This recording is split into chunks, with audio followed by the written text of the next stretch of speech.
चुनाव के हमारे खास प्रोग्राम रणभूमि में आपका स्वागत है।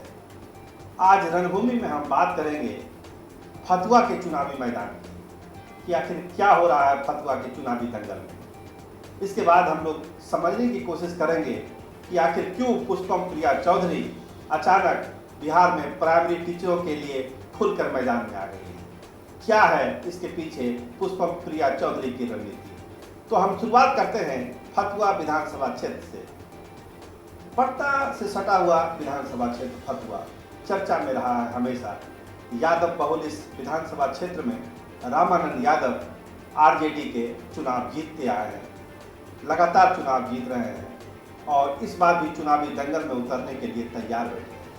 आरजेडी से उनको टिकट मिलना भी करीब करीब तय है और वो चुनावी अखाड़े में उतरेंगे। लेकिन उनको चुनौती कौन दे रहा है?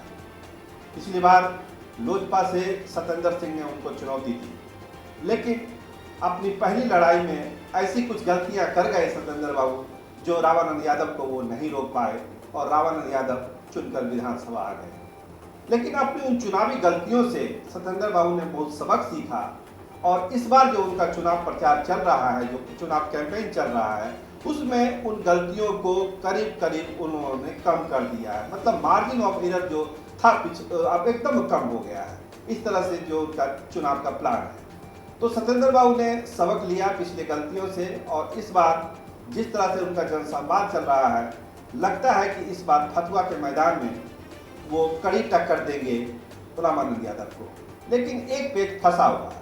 क्या लोजपा सत्येंद्र सिंह को दोबारा चुनाव मैदान में उतारेगी? तो लगता नहीं है कि लोजपा अपने इस फैसले को बदलेगी, क्योंकि जो तैयारी चल रही है, लगता है कि लोजपा आलाकमान की भी हरी झंडी सत्येंद्र सिंह को मिली हुई है। लेकिन इसमें एक पेच फंसता है अभिमन्यु यादव का।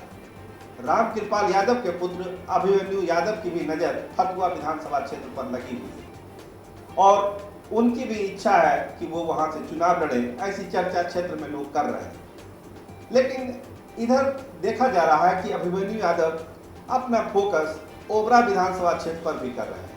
मतलब उनको लगता है कि अगर फतुआ में सत्येंद्र बाबू के लिए जगह छोड़नी पड़ी तो ओबरा से वो चुनाव भाग आजमा सकते हैं। तो वो दोनों तरफ के ऑप्शन को लेके चल रहे हैं। एक नाम और उभरता है जनता दल यूनाइटेड से अरविंद सिंह उर्फ छोटू सिंह का। पिछले चुनाव में भी उन्होंने कोशिश की कि जनता दल यूनाइटेड से वो सीट आ जाए जनता दल यूनाइटेड के पास और वहां से वो प्रत्याशी हो जाए। लेकिन छोटू सिंह का यह सपना पिछले चुनाव में पूरा नहीं हो पाया। लेकिन इस बार उनकी कोशिश है कि वो सीट जनता दल यूनाइटेड के खाते में आए और वहां से वो चुनावी दंगल में उतरे और रामानंद यादव को कड़ी चुनौती दी। अब देखना ये होगा कि आखिर ये सीट जाती किस दल को है और वहां से प्रत्याशी कौन होता है। लेकिन तैयारी अपने अपने स्तर से सारे लोग कर रहे हैं। इसलिए इस बार निश्चित तौर पर 2020 में फतुआ विधानसभा चुनाव काफ़ी दिलचस्प और रोमांचक होने वाला है और जीत कैसे होगी, किस तरीके से होगी, जन क्षेत्र की जनता और बिहार की जनता इस पर कड़ी नज़र रखी हुई है। क्या बिहार में शिक्षा व्यवस्था बदहाल है? क्या प्राइमरी टीचरों की बहाली में गलती हो रही है? शिक्षकों को उनका हक नहीं मिल रहा है? मान सम्मान नहीं मिल रहा है? आखिर क्या हो रहा है? पुष्पम प्रिया चौधरी ने पहली बार नीतीश सरकार से, बिहार सरकार से सीधा सवाल पूछा है।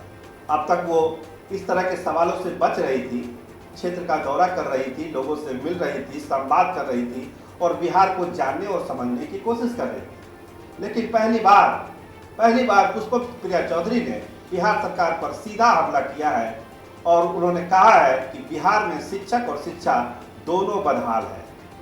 सरकार जो है समस्या के जड़ तक नहीं जा रही है और जब तक समस्या के जड़ तक नहीं जाएगी कोई सरकार, उस तरह से पॉलिसी नहीं बनेगी, तब तक न शिक्षा का कल्याण हो सकता है न शिक्षकों का कल्याण हो सकता है।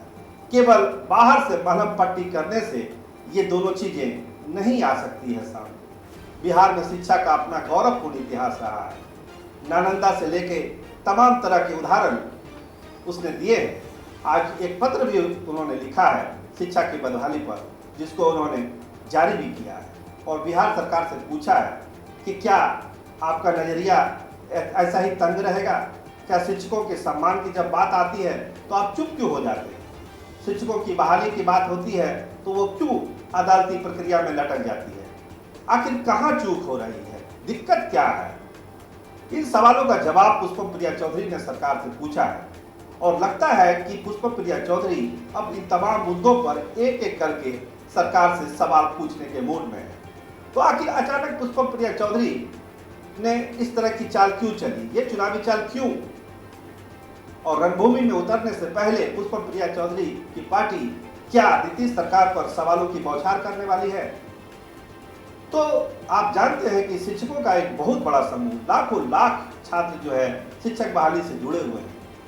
वो खोज रहे हैं, अपना हल चाहते हैं, अपनी बहाली चाहते हैं। लेकिन पिछले दिनों आपने देखा कि पटना हाईकोर्ट ने इन सारी चीज़ों पर किस तरह से सवाल जवाब किया है और सरकार से जवाब मांगा है। अब पुष्पम चौधरी छात्रों की इसी भावनाओं को समझने के लिए, उनके समस्याओं को हल करने के लिए सामने आ गई। उनको लगता है कि ये शिक्षक का जो बड़ा तबका है, अगर उनके पक्ष में आता है और हम उसके पक्ष में आते हैं और उसके लिए कोई समाधान निकाल पाते हैं तो ये बड़ा चुनावी बोनस हमारे लिए साबित होगा। और लेकिन पुष्पम चौधरी से जुड़े लोग बताते हैं कि देखिए, चुनावी फायदा नुकसान अलग है, लेकिन शिक्षकों की जो बात है, शिक्षकों की बहाली की बात है, शिक्षा व्यवस्था की बहाली की बात है, वो अपने जगह पर है। हम उसकी लड़ाई लड़ रहे हैं। अब इसका क्या चुनावी फायदा होगा, नुकसान होगा, ये बात की चीज है। लेकिन हमारा पहला लक्ष्य है शिक्षा की जो व्यवस्था है वो दुरुस्त हो, शिक्षकों की बहाली हो, उनका मान सम्मान वापस लौटे और जो शिक्षा के लिए गौरव बिहार का है वो बरकरार हो, वो फिर से कायम हो। ये प्लूरल्स पार्टी की सोच है और इस पर हम लोग काम कर रहे हैं। तो आज के रणभूमि में बस इतना ही। कल मिलते हैं कुछ रणभूमि के नए चुनावी मैदान में और देखेंगे कि उस मैदान में क्या हो रहा है। कैमरामैन राहुल दास के साथ मैं सरोज।